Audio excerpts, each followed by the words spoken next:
Then the Pharisees and some of the scribes came together to him, having come from Jerusalem. Now when they saw some of his disciples eat bread with defiled, that is, with unwashed hands, they found fault. For the Pharisees and all the Jews do not eat unless they wash their hands in a special way, holding the tradition of the elders. When they come from the marketplace, they do not eat unless they wash. And there are many other things which they have received and hold, like the washing of cups, pitchers, copper vessels, and couches. Then the Pharisees and scribes asked him, "Why do your disciples not walk according to the tradition of the elders, but eat bread with unwashed hands?"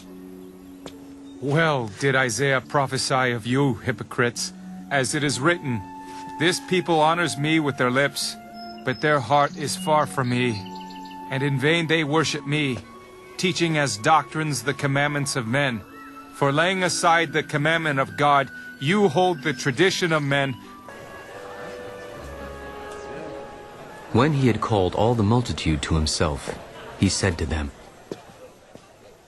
Hear me, everyone, and understand.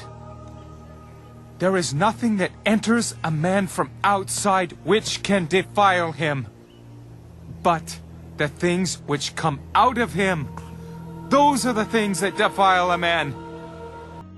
What comes out of a man, that defiles a man. For from within, out of the heart of men, proceed evil thoughts, adulteries, fornications, murders, thefts, covetousness, wickedness, deceit, lewdness, an evil eye, blasphemy, pride, foolishness. All these evil things come from within and defile a man.